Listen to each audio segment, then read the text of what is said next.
Hi years నమస్తే. నేను మీ Appaji film journalist. 'మా ఇంటి బంగారం' సమంత సినిమా ముందు ఏదో ఒక రేంజ్‌లో ఉందని చెప్పి అనుకున్నారు.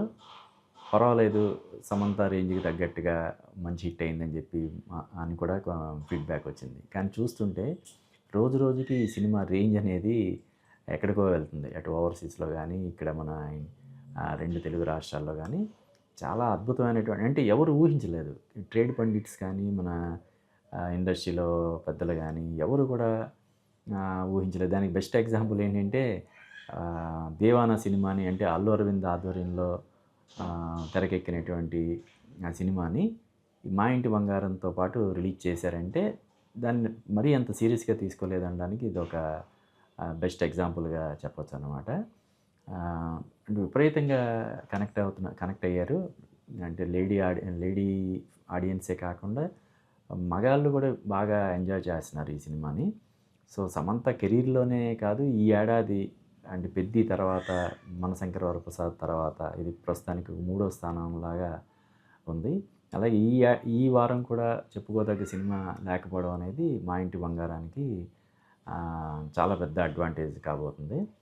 సో, మొత్తం అంటే ఫ్యామిలీ ఆడియన్స్ తోటి వచ్చి చూసే సినిమా చాలా రోజుల తర్వాత, అంటే పండగ తర్వాత 'మనశంకర వరప్రసాద్' తర్వాత ఈ సినిమాకి, అంటే 'పెద్ది' సినిమా కమర్షియల్‌గా మంచి విజయం సాధించినా కూడా ఫ్యామిలీ ఆడియన్స్ మరీ అంత ఎక్కువగా వచ్చి ఈ సినిమా చూసారన్న ఇది మనకి తక్కువ ఇది ఉంది. కాబట్టి ఈ సినిమాకి ఫ్యామిలీ ఆడియన్స్ అందరూ కూడా సకుటుంబ సమేతంగా వచ్చి ఈ సినిమా చూస్తున్నారు. అందరూ ఎంజాయ్ చేస్తున్నారు.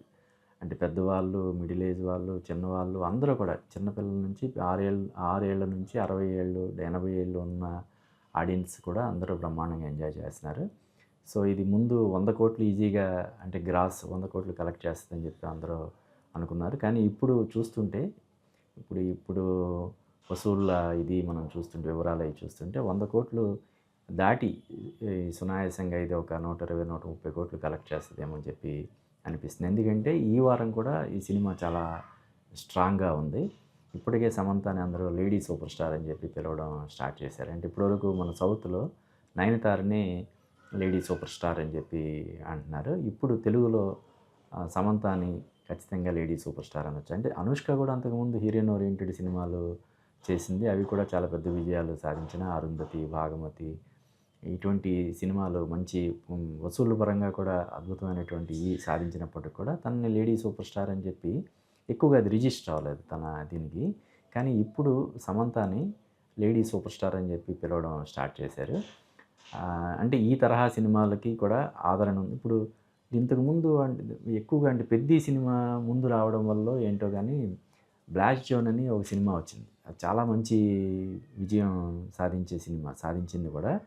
అంటే లేడీస్ ఫైట్ చేయడాన్ని, పోరాటం చేస్తుండడాన్ని, ఫైట్స్ చేస్తుండడాన్ని ఆడియన్స్ బాగా ఎంజాయ్ చేస్తున్నారని చెప్పి ఆ సినిమా కూడా నిరూపించింది. ఇప్పుడు ఈ సినిమా కూడా చాలా పెద్ద విజయం, అంటే ఇప్పటివరకు అందరూ ఎక్స్‌పెక్ట్ చేసిన దానికంటే కూడా బియాండ్ ఎక్స్‌పెక్టేషన్స్ ఈ సినిమా కలెక్షన్స్ పరంగా దూసుకుపోతుండడం మనం గమనించాల్సినటువంటి విషయం.